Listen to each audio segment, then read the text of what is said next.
জানিস সুমন, কালকে রাত্রে যে তোকে দেখা হয়ে আমি যে ফিরছিলাম বাড়িতে, কালকে রাত্রে আমার কি হয়েছে, কি দেখেছি। কি দেখেছিস রে? আমি যখন কালকে রাত্রে আসছি তখন একটা বট গাছের পাশে এই যে পুকুরটা ছিল না, সেই পুকুরে একটা অদ্ভুত আলো জ্বলছিল। কিছুক্ষণ জ্বললো, তারপরে আবার কোথায় উধাও হয়ে গেল। আমি টর্চ মেরে দেখলাম সেখানে কে আগুন জ্বালাচ্ছে, কিন্তু কাউকে দেখতে পারিনি। কি মনে হয় রে তোর, ভূত নাকি আগুন জ্বালাচ্ছিল? বল দেখি তুই। হ্যাঁ, মনে হয় আমিও একটা গল্প শুনেছি এর সম্পর্কে। তাই নাকি? আরে কি গল্প, কি গল্প, বল বল বল। তোমরা শোনো বন্ধুরা।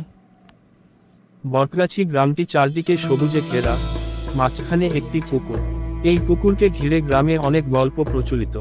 দিনের বেলা পুকুরটি নিরীহ দেখালেও রাত্রি হলেই সেখানে ঘটে অদ্ভুত ঘটনা। গ্রামের প্রবীণ ব্যক্তিরা বলেন, বহু বছর আগে পুকুরের পাড়ে ছিল একটি বিশাল বটগাছ। সেই গাছের নিচে বসত এক তান্ত্রিক, যিনি নিজের তন্ত্রমন্ত্রের জন্য কুখ্যাত ছিলেন। একদিন গ্রামবাসীরা তাকে গাছের নিচে জ্যান্ত পুড়িয়ে মারে। তারপর থেকেই পুকুরে শুরু হয় অলৌকিক কাণ্ড। একবার গ্রামের এক সাহসী যুবক রাম ঠিক করল সে এ রহস্য উদ্ঘাটন করবে। রাত্রি 10টায় লণ্ঠন হাতে পুকুর পাড়ে পৌঁছালো সে। চারপাশ অন্ধকারে ঢাকা, শুধু ঝিঝি পোকাদের শব্দ। রাম অপেক্ষা করতে লাগলো। হঠাৎ করেই পুকুরের মাঝখানে এক ধোঁয়ার কুণ্ডলী উঠল।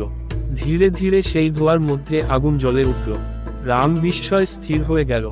আগুনের মধ্য থেকে এক নারীর মূর্তি দেখা গেল। সাদা শাড়ি পরা, এলোমেলো চুল, চোখ দুটি লাল। সেই নারী ক্রমশ রামের দিকে এগিয়ে আসতে লাগলো। রামের মনে পড়ল, সে শুনেছিল এই নারীর মৃত্যু বটগাছের তলায় হয়েছিল। তাকে বলি দিয়েছিল সেই তান্ত্রিক।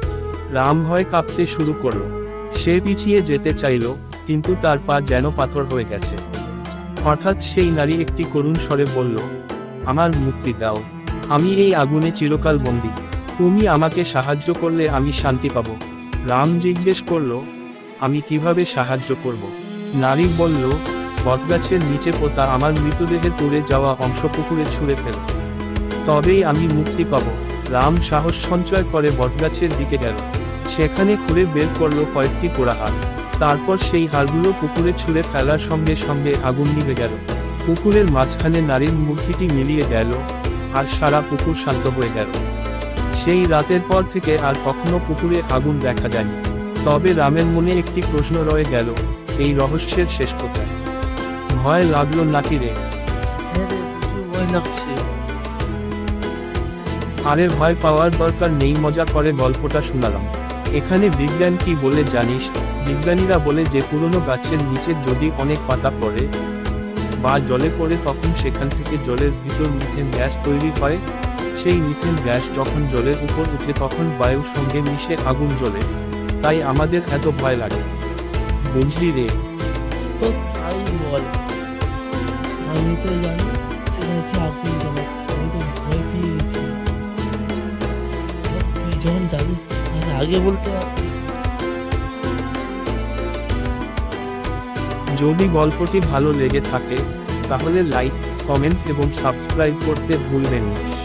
নতুন ভিডিও আপডেট পেতে বেল আইকনে ক্লিক করুন।